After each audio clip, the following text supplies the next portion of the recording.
Hello future IITians and NITians. अगर तुम लोग क्वाड्रेटिक इक्वेशन में फंस जाते हो, चीज़ें समझ में नहीं आती हैं, बहुत सारे पीवाईक्यू हैं, हमारे पास टाइम कम है, अभी इस सिचुएशन में हो, तो मैं तुमको यहाँ पे लेके आया हूँ 9 पीवाईक्यूज।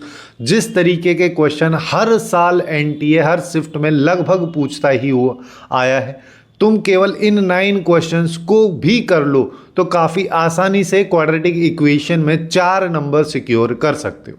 So let's start. में क्या बोला कि अपने पास में एक इक्वेशन है, यहाँ पे कॉस थीटा बीच में दे रखा है, फिर बोला है इसके दो रूट्स हैं, alpha theta alpha alpha beta मान लो इसको, ठीक है, ये बिना फालतू को चल रहा है इसका। फिर यहाँ पे क्या बोला है, इसकी यहाँ पे ये जो वैल्यू है इसकी मिनिमम वैल्यू आती है उसको स्मॉल एम बोल रहे हैं, और इसकी जो मैक्सिमम वैल्यू आती है उसको कैपिटल एम बोल रहे हैं। तो अपने को ये आउटपुट बताना है, अल्टीमेटली एम की वैल्यूज फाइंड आउट करनी है, कैपिटल और स्मॉल वाले की। उसको फाइंड आउट करने के लिए अपन यहाँ पे क्या कर सकते हैं, जैसे ये बोल रहे हैं दो डिस्टिंक्ट रूट्स हैं, तो यहाँ पे सीधा सीधा वही कंडीशन लगा दो कि अल्फा की पावर 4 प्लस बीटा की पावर 4, ठीक है।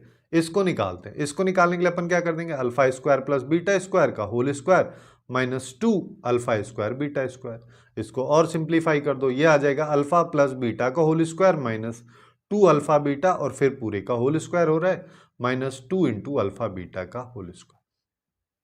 इसको सिंप्लीफाई देखो, अल्फा बीटा यहाँ पे इसके रूट्स हैं, तो सम ऑफ रूट्स क्या हो जाएगा, यहाँ पे आएगा cos theta minus B by A, तो माइनस कॉस थीटा बाई 2, ये आ जाएगा माइनस कॉस थीटा बाई 2 आएगा। इसका होल स्क्वायर हो रहा है तो सीधा सीधा मैं इसको कॉस स्क्वायर थीटा बाई 4 कर देता हूँ, माइनस प्रोडक्ट ऑफ रूट्स की बात करोगे तो ये आ जाएगा 1/2, तो 2 इंटू 1/2 ये आ गया, और इसका कर दो होल स्क्वायर, ये आ गया अपने पास में माइनस 2 इंटू यहाँ पे क्या आ जाएगा, इसको देखोगे तो ये आएगा -1/2, एक्चुअली में -1/2 आएगा, तो ये माइनस जो है प्लस में कन्वर्ट हो जाएगा, ये अपने पास में वैल्यू आ रही है, इससे ये गया, तो यहाँ पे आ रहा है cos square theta by 4 plus 1 का होल स्क्वायर, और यहाँ पे ये हो जाएगा प्लस में अपने पास में, अच्छा इसका होल स्क्वायर हो जाएगा, ठीक है, तो इसका होल स्क्वायर होगा तो 1/4 आएगा, तो -1/2 बचेगा।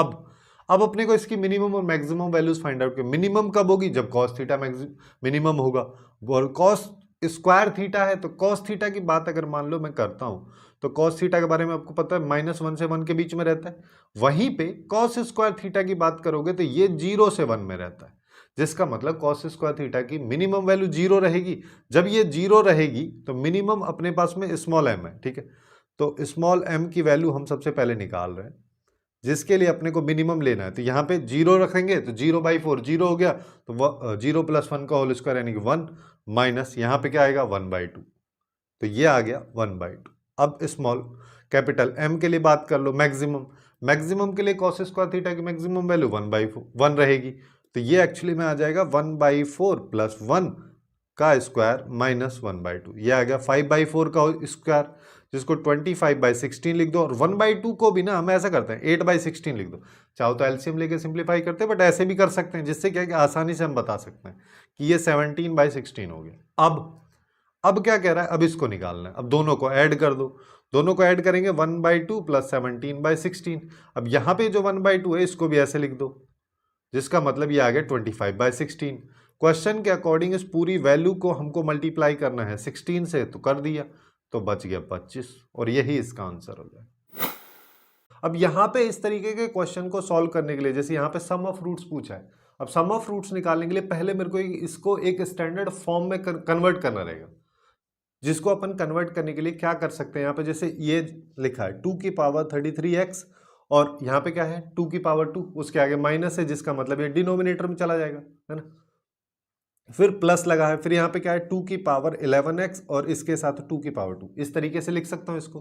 फिर राइट साइड में आओगे तो यहाँ पे 2 की पावर 22x हो जाएगा, बेसिकली x वाली पावर को एक साथ कर दो और कांस्टेंट वाली पावर को एक साथ कर दो, इस तरीके से अपने पास में हो गया। अब यहाँ पे क्या हो रहा है कि जैसे देखो पावर्स को मल्टीप्लाई कर लेते हैं, मतलब यहाँ पे मैं ये बोलना चाह रहा हूँ कि 2 की पावर 11x सबसे छोटा दिख रहा है, और यहाँ पे अगर इसका क्यूब करोगे तो 33x हो जाएगा, है ना, और यहाँ पे आ जाएगा 4, फिर यहाँ पे क्या आएगा 4 इंटू 2 की पावर 11x, यहाँ पे देखोगे तो 2 की पावर 11x का होल स्क्वायर इंटू में 2 है प्लस 1 है। अब यहाँ पे हम क्या कर सकते हैं, 2 की पावर 11x को कुछ मान लेते हैं, फॉर एग्जांपल t मान लो, तो यहाँ पे क्या है t³/4 प्लस यहाँ पे आ जाएगा 4t इक्वल टू यहाँ पे आएगा 2t² प्लस 1।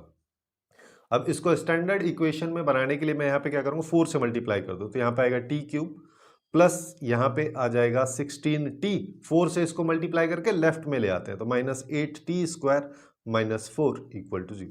ये अपने पास में एक स्टैंडर्ड इक्वेशन इसका हो गया। अब यहाँ पे पूछा है सम ऑफ रूट्स, ठीक है, सम ऑफ रूट्स मेरे को निकालना। अब जैसे ये इक्वेशन है, इसके रूट्स अगर देखोगे तो t1 t2 t3 होंगे, क्योंकि क्यूबिक इक्वेशन है। अब यहां पे अगर मान लो जब यहां पे एक्सपोनेंशियल फॉर्म में इस तरीके से इक्वेशन दे रखी होती है तो अपन यहां पे इसके प्रोडक्ट पे फोकस रखेंगे। इसके प्रोडक्ट को अगर मान लो मैं यहां पे लेता हूं तो फाइनली अपने पास में सम निकल के आएगा। कैसे निकल के आएगा, इस चीज को थोड़ा अच्छे से समझ लो कि यहां पे अगर मान लो मैं बोलता हूं कि t1 into t2 into t3, ये क्या होता है माइनस डी बाई ए, यहां पे ऑलरेडी माइनस है तो प्लस में आ जाएगा, तो यानी कि 4 इसकी वैल्यू आएगी। अब ये तो हमने प्रोडक्ट निकाला, लेकिन अगर टी को देखोगे तो ये टू टी क्या है, जैसे टी1 की बात करोगे तो ये हो जाएगा 11x1, ठीक है, 2 की पावर 11x1 हो जाएगा। सिमिलरली ये 2 की पावर 11x2 हो जाएगा, ये 2 की पावर 11x3 अपने पास में हो जाएगा इक्वल टू 4। अब यहां पे देखोगे तो 2 की पावर में 11 कॉमन अगर मान लो, इसको मैं सिंप्लीफाई करूंगा तो इस तरीके से लिख सकता हूं, और ये इक्वल टू 4 लिखा है, 4 मतलब 2 की पावर 2। इस वजह से जो मैं यहां पे बोल रहा था कि जब प्रोडक्ट यहां पे हम लेंगे तो वो फाइनली सम का आउटपुट देगा। तो यहां पे अगर बेस इक्वल है तो पावर इक्वल कर देते हैं, पावर इक्वल करेंगे तो यहां पे 11 into x1 plus x2 plus x3, ये इक्वल टू आ गया 2 के। तो सम ऑफ रूट्स यानी कि x1 plus x2 plus x3 की वैल्यू हमारे पास 2/11 आ जाएगी। काफी आसानी से सॉल्व हो जाएगा, तो यहां पे इसका सी ऑप्शन करेक्ट आंसर हो जाएगा। तो क्या दे रखा है कि हमारे पास में अल्फा और बीटा का बेसिकली रिलेशन दे रखा है, जो ये कहना चाह रहा है कि हमारे पास में क्वाड्रेटिक इक्वेशन है जिसके दो रूट्स अल्फा और बीटा हैं, उनका रिलेशन कुछ इस तरीके से है कि p10 की वैल्यू, यानी कि जब n की वैल्यू 10 रखते हैं, अल्फा की पावर 10 प्लस बीटा की पावर 10 है, उसकी वैल्यू 123 है, और जब n की वैल्यू 9 रखते हैं, यानी कि अल्फा की पावर 9 प्लस बीटा की पावर 9 जो है उसकी वैल्यू 76 है। इसी तरीके से ये सब वैल्यूज दी हुई। तो अपने को एक क्वाड्रेटिक इक्वेशन बतानी है जिसके रूट्स 1 अपॉन अल्फा और 1 अपॉन बीटा हो। तो ये जो क्वेश्चन है काफी फेमस टाइप का क्वेश्चन है। यहाँ पे बेसिकली होता क्या है कि न्यूटन्स थ्योरम होती है। न्यूटन्स थ्योरम का कहना ये है कि अगर मान लो मेरे पास में कोई भी एक quadratic equation ax² plus bx plus c equals to 0 है, और यहाँ पे इसके दो रूट्स अल्फा और बीटा हैं, तो मैं इस क्वाड्रेटिक इक्वेशन में x² की जगह pn रख सकता हूँ, फिर x की जगह pn-1 रख सकता हूँ, और c के साथ में कांस्टेंट वैल्यू 1 अगर मैं मानूं तो 1 की जगह पे pn-2 रख सकता हूँ। ये इस क्वाड्रेटिक इक्वेशन के रूट्स के बेसिस पे हमारे पास में इक्वेशन आती है, जहां पे n की वैल्यू को हम चेंज करते हुए चल सकते हैं। so, यहाँ पे अगर हम देखें तो जैसे देखो यहाँ पे pn, उसके जस्ट पहले वाली pn-1 और उसके जस्ट पहले वाली pn-2, तीनों वैल्यूज अपने को दे रखे, मतलब तीनों यहाँ पे सीक्वेंस में होंगी। तो वही चीज अगर हम देखें तो यहाँ पे p10 है, उसमें से एक कम किया तो p9 है, उसके बाद p8। इन तीनों में अगर मैं एक रिलेशन एस्टेब्लिश कर पा रहा हूँ तो अपन सीधा सीधा यहाँ पे क्वाड्रेटिक इक्वेशन बना सकते हैं। जैसे हम यहाँ पे देख पा रहे हैं कि इन दोनों को अगर मैं ऐड कर दूं और इसमें से सब्ट्रैक्ट करूं तो ये 0 के इक्वल होता है, यानी कि हम यहाँ पे बोल सकते हैं Pn, या n की वैल्यू 10 ले रहे हैं, ये एक्चुअली में P9 प्लस P8 के सम के बराबर है, जिसको हम लिख सकते हैं P10 minus P9 minus P8 equals to 0। अब इस इक्वेशन को अगर मैं इस वाली इक्वेशन के साथ में कंपेयर कर दूं तो मेरे पास में यहाँ पे a की वैल्यू आ जाएगी 1, b की वैल्यू आ जाएगी -1 और c की वैल्यू -1 आ जाएगी। तो अल्टीमेटली हमारे पास में क्वाड्रेटिक इक्वेशन आ जाएगी which is equals to x² minus x minus 1 equals to 0। ये एक इक्वेशन है जिसके दो रूट्स अल्फा और बीटा हैं। अब हमको एक इक्वेशन ऐसी निकालनी है जिसके रूट्स 1 अपॉन अल्फा और 1 अपॉन बीटा। वैसे सिचुएशन में हम क्या करते हैं, अल्फा अगर इस वाली इक्वेशन का रूट है तो अल्फा इसको सेटिस्फाई कर रहा होगा, तो -1 इक्वल्स टू 0 हो जाएगा, है ना। अब हम यहाँ पे बोल सकते हैं कि x की जगह अगर अल्फा है और हमको चाहिए 1 अपॉन अल्फा नई वाली इक्वेशन के लिए, तो हम यहाँ पे अल्फा की जगह 1 अपॉन x रख सकते हैं, और इसको अगर मैं यहाँ पे पुट करता हूँ तो ये आ जाएगा 1 अपॉन x का square minus 1 upon x minus 1 equals to 0। अब मैं क्या करता हूँ, पूरी की पूरी जो इक्वेशन है इसको एक्स स्क्वायर से मल्टीप्लाई कर देता हूँ। तो हमारे पास यहाँ पे 1 आएगा, यहाँ पे माइनस एक्स आएगा, यहाँ पे माइनस एक्स स्क्वायर। जैसे सारे के सारे ऑप्शंस हम देख रहे हैं, यहाँ पे एक्स स्क्वायर का कोफिशिएंट हमारे पास में पॉजिटिव है, तो हम इसको -1 से भी मल्टीप्लाई कर देते हैं। तो हमारे पास में आएगा x square plus x minus 1 equals to 0। ये मेरे पास में क्वाड्रेटिक इक्वेशन आ जाएगी, जिसके दो रूट्स 1 अपॉन अल्फा और 1 अपॉन बीटा होंगे, जो कि अपने को बी ऑप्शन में दिख रहा है, तो बी ऑप्शन इसका करेक्ट आंसर हो जाएगा। इसमें अपने को क्या करना है, इसमें देखो यहाँ पे, अब इसमें देखो एक अप्रोच होता है कि अपन इसको ग्राफ की हेल्प से सॉल्व कर लें, लेकिन वो थोड़ा सा ट्रिकी रहता है। बट उसकी बजाय अगर मान लो सीधा मैथमेटिकल प्रोसेस से अपन इसको सॉल्व करें, जहाँ जहाँ पे मॉड लगा है उन सबके क्रिटिकल पॉइंट ढूंढ लो। जैसे ये 0 हो जाएगा, ये -2 हो जाएगा, ये -1 हो जाएगा। 3 मेरे पास में क्रिटिकल पॉइंट्स हैं। सबसे पहले अपन क्या करते हैं, पहला सिनेरियो जब x जो है वो पॉजिटिव है। अब इसमें ना ये है ही लेंथी, इसमें कुछ कर नहीं सकते। जब x पॉजिटिव है तो सारे के सारे वैल्यूज या सारे के सारे मॉड्यूलस फंक्शन पॉजिटिव में खुलेंगे। तो यहां पे आएगा x इंटू एक्स प्लस 2, इसको मैं डायरेक्ट लिख दे रहा हूं, एक्स स्क्वायर प्लस 2x हो जाएगा, -5x माइनस 5 माइनस 1 ये आएगा। तो यहां पे क्या आया, x square minus 3x minus 6 equal to 0। अब यहां पे अपन कैसे बच सकते हैं, देखो ये x पॉजिटिव अपन ले रहे हैं, जिसका मतलब अब यहाँ पे जो इसके रूट्स आने चाहिए वो पॉजिटिव आएंगे, तो उनको अपन इंक्लूड करेंगे, अदरवाइज छोड़ देंगे। बट यहाँ पे अगर मैं देखता हूं तो यहाँ पे मेरे पास प्रोडक्ट ऑफ रूट्स जो है वो वैल्यू क्या आ रही, वो एक्चुअली में मेरे पास में एक नेगेटिव वैल्यू -6 है, -6 नेगेटिव वैल्यू है। जब ये नेगेटिव आ रही है तो इसका मतलब एक रूट जो है पॉजिटिव होगा, दूसरा रूट नेगेटिव होगा, चाहे कोई सा भी रहे। अब जो रूट नेगेटिव है उसको हम लेंगे ही नहीं, क्यों, क्योंकि x जो है पॉजिटिव है। तो जब जब रूट नेगेटिव है तो ये अपना एक सॉल्यूशन हो जाएगा। यहां तक आपको समझ में आना चाहिए, है ना। इस तरीके से अपन कैलकुलेशन से थोड़ा सा बच सकते हैं कि बिना फालतू का हमको वो सब निकालने की जरूरत नहीं है। अब दूसरे वाला सिनेरियो, जब x जो है -1 से 0 के बीच में है। अब यहां पे ऐसे नहीं कर सकते जैसे यहां पे मैंने किया, क्यों, क्योंकि यहां पे इंटरवल का सीन भी, अब अपने को एग्जैक्ट वैल्यू भी पता होनी चाहिए। हो सकता है वो नेगेटिव हो लेकिन -1 से भी छोटी हो, तो दिक्कत हो जाएगी। तो इसके लिए अपने को क्या करना रहेगा, जब ऐसा रहेगा -1 से 0 के बीच में, तो पहली वाली वैल्यू नेगेटिव में आएगी, बाकी सब पॉजिटिव में, जिसका मतलब इसको -x² माइनस 2x हो जाएगा, बाकी सबको एज इट इज लिख देते हैं, यानी कि -5x माइनस 6 इक्वल टू 0। तो इसको सॉल्व कर लो, माइनस से मल्टीप्लाई किया तो x² प्लस 7x प्लस 6, अच्छा ये तो बहुत आसान बन गया। इसके दो ही फैक्टर हो गया, x प्लस 1 और x plus 6 equal to 0। x की वैल्यू आ गई -1 और x की वैल्यू -6।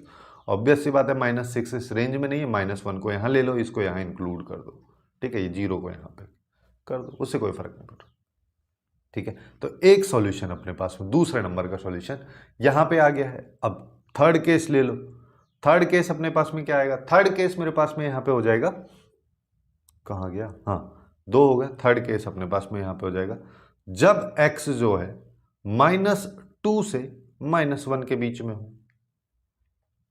जब -2 से -1 के बीच में होगा तो अपने पास में ये वैल्यू नेगेटिव आएगी, ये भी नेगेटिव आएगी। तो क्या होगा, तो अपने पास देखो यहां पे आएगा -x² माइनस 2x आ जाएगा। फिर ये वैल्यू ये पॉजिटिव में हो जाएगी, ये पॉजिटिव में होगी तो ये 5x प्लस 5 हो जाएगा, -1 इक्वल टू 0। इसको सॉल्व करेंगे तो अपने पास में क्या आ रहा है, अब देखो माइनस से मल्टीप्लाई कर देता हूँ, माइनस से मल्टीप्लाई किया था x², यहाँ पे प्लस 3x बच रहा था वो -3x में चला जाएगा, यहाँ पे +4 बच रहा था वो -4 में अपने पास में चला जाएगा। इसको अपन लिख सकते हैं x² minus 4x plus x हो जाएगा -4 इक्वल टू 0, यानी कि इसका एक फैक्टर x -4, दूसरा factor x plus 1 equal to 0। x की वैल्यू यहाँ पे 4 आ रही है और -1 आ रही है ना। अब -1 को अगर मान लो मैं उधर ले लिया हूं तो इधर लेने का कोई मतलब नहीं है, डिस्टिंक्ट भी अपन से बात कर रहा है ना, -1 2 बार आ रहा, तो इधर लेने की कोई मतलब नहीं है, और 4 तो इधर आएगा ही नहीं, क्योंकि -2 से -1 के बीच में थोड़ी ना 4 होता है। अब फोर्थ केस ले लो। फोर्थ केस अपने पास क्या आएगा, जब x लेस देन -2 है तो उसमें सारे के सारे नेगेटिव में खुलेंगे। तो पहला वाला नेगेटिव में खुलेगा, दूसरे वाला नेगेटिव, जिसका मतलब ultimately negative into negative positive हो जाएगा। तो ये आएगा x² + 2x। दूसरे वाला पॉजिटिव में तो 5x + 5, यहां पे आएगा -1 = 0। तो ये आ जाएगा x² + 7x + 4, ये अपने पास में आएगा। अब इसको सॉल्व करना है। इसको सॉल्व अगर मान लो मैं करता हूं तो यहाँ पे देखो डायरेक्ट फैक्टर तो हो नहीं रहा, तो -7 प्लस माइनस रूट ऑफ, ये हो जाएगा 49 + 16, ठीक है, -16 आएगा ना, -16 डिवाइड बाई 2, ये अपने पास में आया। ये कितना आ जाएगा, ये आएगा -√33 डिवाइड बाई 2। अब देखो √33 है ना, एग्जैक्ट नहीं निकालना है। √33 का मतलब ये 6 से जस्ट छोटा होगा, है ना, यानी कि 5 पॉइंट समथिंग मेरे पास में आ रहा होगा। अब देखो, अब अगर मान लो जब ये दोनों वैल्यूज माइनस में रहेंगी तो ऊपर आएगा -12 पॉइंट समथिंग, जिसका मतलब डिवाइड बाई 2 करोगे तो -6 पॉइंट समथिंग आएगा। ये ले सकते हैं हम, ठीक है, क्योंकि ये -2 से छोटा है। जब प्लस किया तो ऊपर आएगा -7 + 5 पॉइंट समथिंग, जिसका मतलब ऊपर बचेगा -1 पॉइंट समथिंग। डिवाइड बाई 2 करोगे तो वो हो सकता है 1 पॉइंट समथिंग में आ भी जाए, लेकिन 0 पॉइंट समथिंग के आसपास में वो माइनस में अपने पास में आएगा, ठीक है, जो कि ऑब्वियस बात है 1 पॉइंट समथिंग आएगा तब भी वो छोटा है, और 0 पॉइंट समथिंग होगा तब भी ये छोटा है। तो अपने पास में यहां पे सॉल्यूशंस की अगर बात करें तो एक सॉल्यूशन थर्ड वाला ये हो जाएगा, बाकी दो तो इधर थे, ठीक है। इस तरीके से इसके number of distinct real roots अपने पास में 3 निकल के आ जाएंगे। नेक्स्ट क्वेश्चन पे आ जाओ। नेक्स्ट क्वेश्चन भी काफी अच्छा क्वेश्चन है, यहाँ पे ये डिनोमिनेटर में दे रखा है, ठीक है। अब देखो यहाँ पे भी अपने को नंबर ऑफ सॉल्यूशंस बताने, जब भी इस तरीके के क्वेश्चन तुमको दिखे थे यहाँ पे कुछ ना कुछ मान लो। फॉर एग्जांपल मैं यहाँ पे 1/√x को t मान लेता हूँ, जिससे कि क्वाड्रेटिक टाइप का मेरे को बन के देगा। तो अब अगर ऐसा है तो 1/x किसके बराबर हो जाएगा, t² के, बस। तो यहाँ पे क्या आएगा, यहाँ पे आएगा 9t² - 9t + 2, ये अपने पास में इसका पहला फैक्टर है। दूसरे की बात करोगे तो ये आएगा 2t² - 7t + 3 = 0। तो या तो ये = 0 या ये = 0, एक एक को ले लो। तो 9t² - 9t + 2 = 0। अगर हम इसकी बात करें तो यहाँ पे 18 हो जाएगा, तो इसके फैक्टर्स कर लो तो ये 6t - 3t, ये आ जाएगा, +2 = 0। तो यहां से मैं 3t को कॉमन ले लेता हूं तो यहां पे बचेगा 3t - 2, है ना। तो यहां पे -1 कॉमन ले लो तो यहां पे भी बचेगा 3t - 2 = 0। तो एक फैक्टर हो रहा है 3t - 2, दूसरा हो रहा है 3t - 1। हाँ, तो ये अपने पास में क्या दे रहा है, एक तो t की वैल्यू दे रहा है 2/3, एक 1/3। अब क्या ये दोनों वैल्यूज हो सकती हैं? यहां पे अगर इसको देखोगे तो ये रूट के बाद वाली वैल्यू है, जिसका मतलब इसका आउटपुट हमेशा पॉजिटिव ही आएगा। तो t की दोनों वैल्यूज पॉजिटिव और दोनों हो सकती है, कोई दिक्कत ही नहीं है। लेकिन यहीं पे अगर कोई वैल्यू नेगेटिव में होती तो अपन उसको एक्सक्लूड कर देते, उसको अपन लेते ही नहीं, क्योंकि 1/√x का आउटपुट कभी भी नेगेटिव में नहीं आएगा। जब यहाँ पे x रियल है उस सिचुएशन में हम बात कर रहे हैं, ठीक है। दूसरा केस ले लो। दूसरा केस अपने पास में क्या है, दूसरा केस है कि 2t² - 7t + 3, ये आएगा। तो इसके भी फैक्टर कर दो तो ये आ जाएगा -6t - t + 3 = 0। तो यहां से 2t अगर कॉमन लिया तो t - 3 बचा, यहां से -1, तो यहां से t - 3। तो यहां पे क्या आएगा, एक तो आ जाएगा t - 3, एक आएगा 2t - 1। तो t की वैल्यू एक बार 3 आ रही है, एक बार 1/2। अब अगर मैच हो जाती इनमें से किसी के साथ में तो भी एक सॉल्यूशन घट जाता। मान लो यहां पे ये 1/3 की जगह 1/2 होता, यहां पे भी 1/2, तो टोटल नंबर ऑफ सॉल्यूशन 3 हो जाते। लेकिन ये भी सारे के सारे डिफरेंट है और सारी की सारी वैल्यूज होंगी, इस वजह से इसके टोटल नंबर ऑफ सॉल्यूशन अपने पास में 4 निकल के आ जाए। नेक्स्ट क्वेश्चन में देखो, यहाँ पे s जो है एक सेट दे रखा है पॉजिटिव इंटीजर्स वैल्यूज का, और वो किसकी वैल्यू है, वो a की वैल्यू है। और a के लिए कंडीशन इसने ये वाली दे रखी है जहां पे x एक रियल नंबर है। तो अपने को बताना है नंबर ऑफ एलिमेंट्स जो s में होंगे वो कितने होंगे, या फिर देखो, या फिर अपन a की वैल्यू निकाल लें, रेंज निकाल लें, उस रेंज में देख लें कितने पॉजिटिव इंटीजर आ रहे हैं, वो सारे के सारे इसके आंसर हो जाएंगे। अब इसको समझने के लिए देखो, सबसे पहले अपन क्या कर सकते हैं, डिनोमिनेटर न्यूमरेटर को देखो। सबसे पहले अगर मान लो मैं इसको देखता हूं, है ना। क्वाड्रेटिक इक्वेशन देख के मेरे को पता चल रहा है ए पॉजिटिव है। इसका डी निकालोगे तो 64 माइनस 4 इंटू 30 भी अगर लोगे तो अपने पास 120 के आसपास आएगा, तो मतलब 64 में माइनस करोगे ऑब्वियस सी बात नेगेटिव आएगा, तो इसका डी लेस देन जीरो। ए पॉजिटिव है, डी लेस देन जीरो है, इसका मतलब अपन क्या बोल सकते हैं इस क्वाड्रेटिक इक्वेशन के बारे में, ये वैल्यू हमेशा पॉजिटिव रहेगी, फिर चाहे एक्स की वैल्यू कुछ भी रहे। तो अब यहां पे क्वेश्चन में बोला कि ये नेगेटिव है। अब नीचे वाली अगर हमेशा पॉजिटिव है तो केवल ऊपर वाले के बारे में अपने को बात करना है।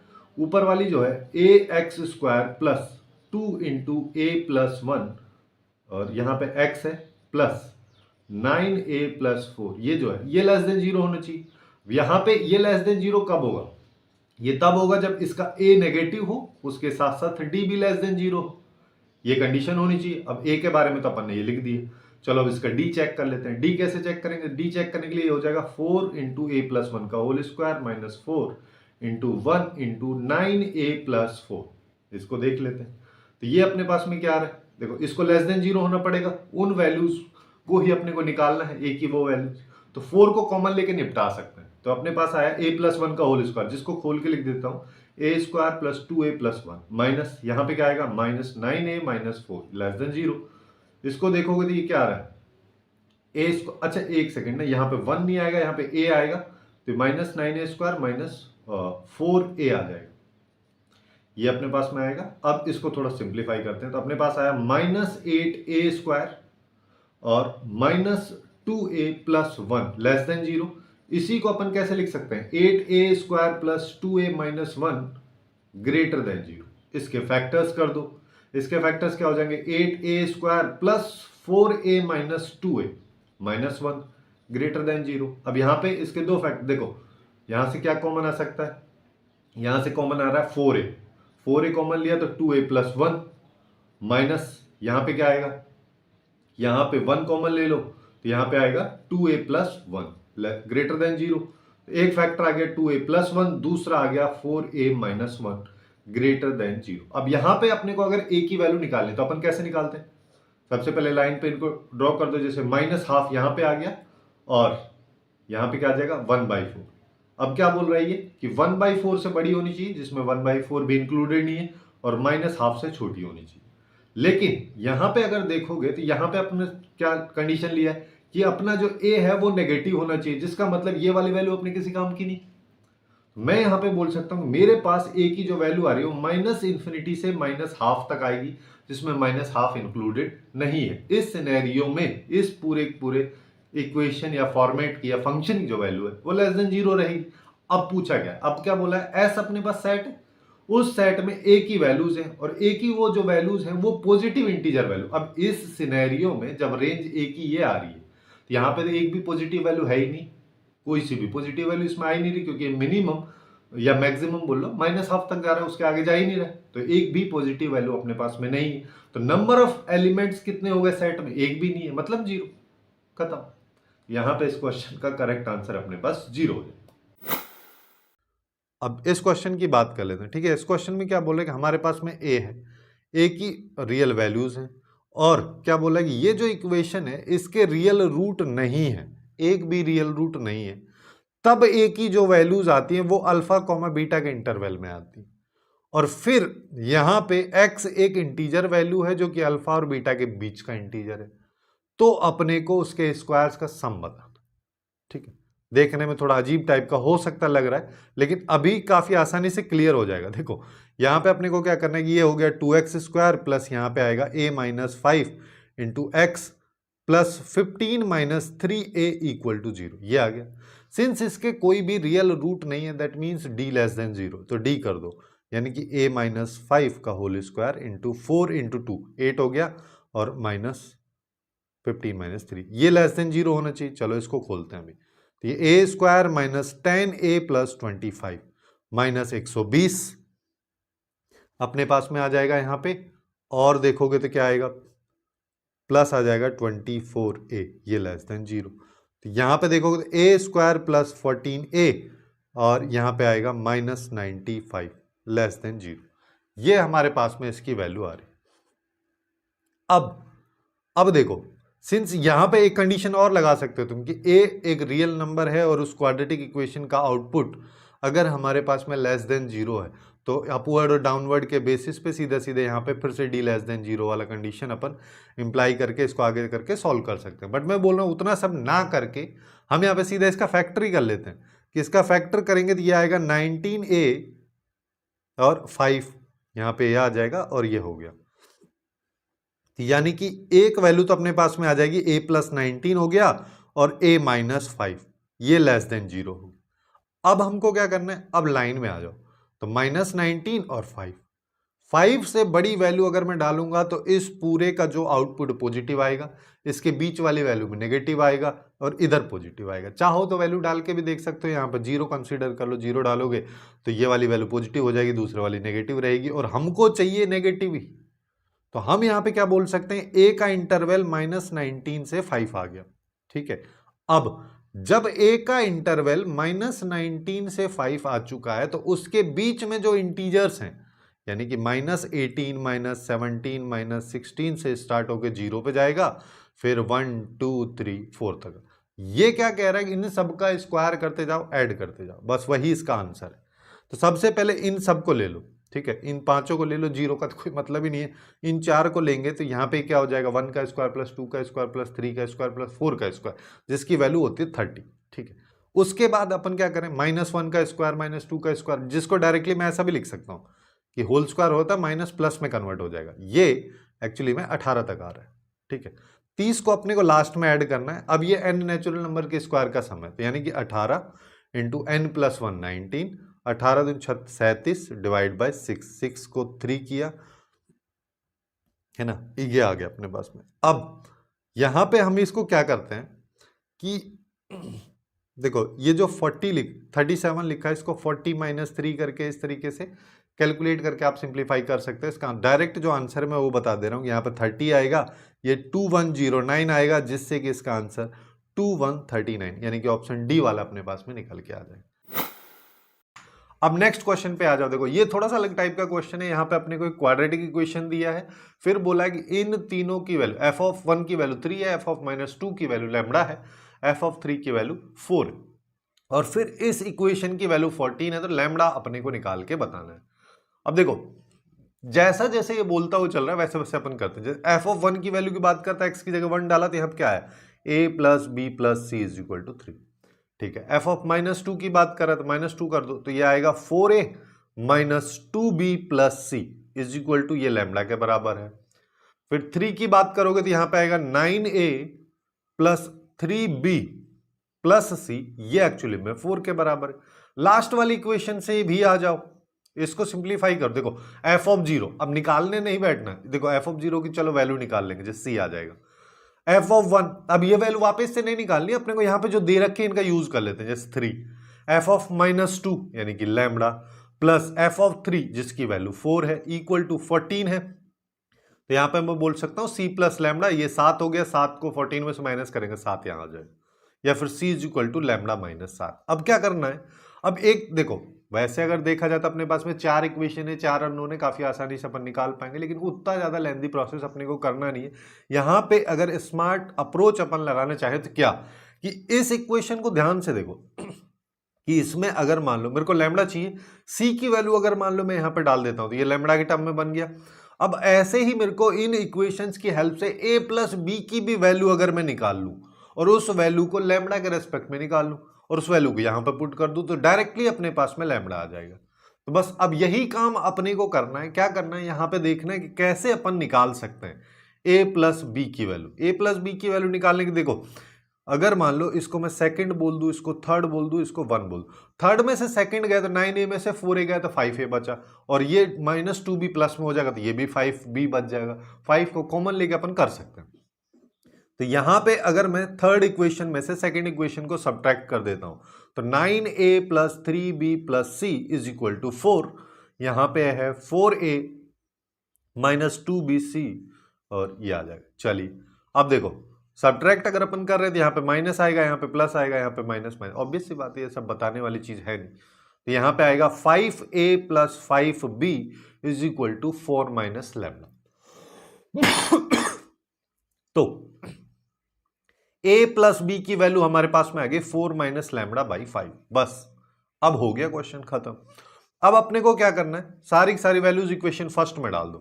तो यहां पे आएगा 4 minus lambda by 5 plus lambda minus 7, ये सी की वैल्यू है, इक्वल टू 3। एलसीएम ले लेते हैं, एलसीएम लेंगे तो यहां पे आएगा 4 माइनस लैमडा प्लस ये लैमडा माइनस 7 को 5 से मल्टीप्लाई कर दो, तो 5 लैमडा माइनस 35 इक्वल टू 5 को उधर कर दो, तो ये आ जाएगा। ये अपने पास में वैल्यू, अच्छा ये लैमडा माइनस 7 नहीं आएगा ना यार, दिक्कत यही तो है, 7 माइनस लैमडा आएगा, ये आएगा 7 माइनस लैमडा, जिस वजह से ये हो जाएगा 35 माइनस 5 लैमडा। अब देखो लैमडा वाली वैल्यू सबको उधर ले जाओ, 15 को इधर ले आते हैं, तो ये हो गया 39 माइनस 15 और इज इक्वल टू 6 लैमडा, यानी कि उधर बच रहा है 24, इधर बच रहा है 6 लैमडा, तो लैमडा इज इक्वल टू आ गया अपने पास में 4, खत्म। ठीक है, अब नेक्स्ट क्वेश्चन पे आते हैं जो कि इतना कॉम्प्लिकेटेड नहीं है। मॉडुलस से रिलेटेड क्वेश्चंस भी काफी फ्रीक्वेंटली जेईई मेंस में पूछे जाते हैं, क्वाड्रेटिक इक्वेशन वाले चैप्टर की अगर अपन बात करें तो यहाँ पे ये इक्वेशन दे रखी है, मॉड लगा दिया है, फिर बोला है कौन सा स्टेटमेंट ट्रू हो। अब यहाँ पे एक तो स्टैंडर्ड मेथड है कि मॉड को एक बार प्लस माइनस में खोल लो, ये कर लो वो कर लो, बट मैं तुमको क्या बोल रहा हूँ, ये जो है इसके फैक्टर बहुत आसानी से हम कर सकते हैं कि x square minus 3x plus x minus 3 equal to 0, ये लिखा हुआ है, एक फैक्टर x माइनस 3 हो जाएगा, एक x प्लस 1 हो जाएगा, ये इक्वल टू 0। अब इसको मैं बोल दे रहा हूं अभी fx, है ना, ये क्वाड्रेटिक इक्वेशन है। अगर मान लो अपन इसका, एक सेकेंड ना, हाँ इसको क्वाड्रेटिक इक्वेशन है। अब इसका अगर मान लो मैं बेसिक तरीके से भी ग्राफ बनाऊंगा तो अपन कैसे बनाएंगे, भाई इस तरीके से जा रहा है, यानी कि एक रूट तो -1 है, दूसरा रूट 3 है, ये fx का ग्राफ है। क्वेश्चन में क्या कह रहा है, क्वेश्चन में कह रहा है कि मॉड लगा दो fx पे। जब किसी भी फंक्शन पे पूरी तरीके से अपन मॉड लगा देते हैं तो आपको पता होना चाहिए उसका ग्राफ कैसे होता है। उसका ग्राफ में क्या है, ये जो नीचे वाला पोर्शन है इसका मिरर इमेज ऊपर ले दो एक्स एक्सिस के ऊपर और खत्म। यहाँ पे क्या होगा कि यहाँ पे हम इसको बना रहे थे तो यहाँ तो -3, ये -1 तक जा रहा था, 3 से इधर जा रहा है, जो नीचे वाला पोर्शन है उसको उठा के इधर कर दो, है ना। और ये वैल्यू को कैलकुलेट कर लेते हैं। ये वैल्यू क्या है, ये वैल्यू की अगर बात करोगे तो ये क्या कह रहा है, जब x इक्वल टू 0 है तो बताना है। तो x इक्वल टू 0 अगर मान लो मैं यहाँ पे डालता हूँ तो -3 आएगा, ये तो यहाँ आ रहा था, लेकिन जब मॉड लगाए तो +3 आएगा, तो ये यहाँ पे आ जाए। ठीक है, अब देखो अब क्या कह रहा है, ये पूरा मॉड ऑफ fx है ना, इसकी वैल्यू b के बराबर है, तो अब b की वैल्यू देख लो। अब देखो यहां पे अगर मान लो देखोगे, यहां पे कहीं पे भी इस लाइन के नीचे कहीं पे भी एक लाइन अगर मैं ड्रॉ करता हूं तो b लेस देन 0 वाला केस होगा। fx का आउटपुट वो तो कभी आ ही नहीं रहा है। इस जो b वाली लाइन है अगर ये fx वाले ग्राफ को कट करती है तो ये अपना ट्रू हो जाएगा केस। बट यहां पे अगर देखें तो b लेस देन 0 पे एक बार भी कट नहीं करे तो एक भी सॉल्यूशन इसके है नहीं, तो ये करेक्ट हो जाएगा। वैसे चाहो तो बाकी ऑप्शंस को भी चेक कर लो कि b इक्वल टू 0 की अगर मैं बात करूं तो b इक्वल टू 0 यानी कि ये वाली लाइन, इस लाइन को अगर मैं देखता हूं तो ये केवल 2 पॉइंट पे कट कर रही है, एक पॉइंट ये रहा, एक पॉइंट ये रहा, ये बोल रहा है 3 सॉल्यूशन, तो ये नहीं होगा। अगले वाले की बात कर लो कि यहाँ पे b इक्वल टू 4 पे इसके 4 सॉल्यूशन होंगे, b इक्वल टू 4 की बात करोगे तो यहाँ पे कहीं आएगा, b इक्वल टू 4 पे तो केवल 2 पॉइंट पे कट कर रहा है, तो ये भी नहीं होगा। थर्ड वाले को भी देख लो कि जब 0 से 4 के बीच में है तो उस टाइम पे 2 सॉल्यूशन होंगे, ऐसा तो कोई जरूरी नहीं है भाई। 0 से 4 के बीच में यहां से यहां तक तो 2 सॉल्यूशन होंगे, लेकिन जैसे ही 3 और 3 से कम और 0 से बड़ा होगा तो उस टाइम पे 4 सॉल्यूशन इसके हो, तो ये हमेशा नहीं होगा, तो ये भी गलत हो जाएगा। तो केवल इसका ए ऑप्शन जो है करेक्ट आंसर अपने पास निकल के आएगा।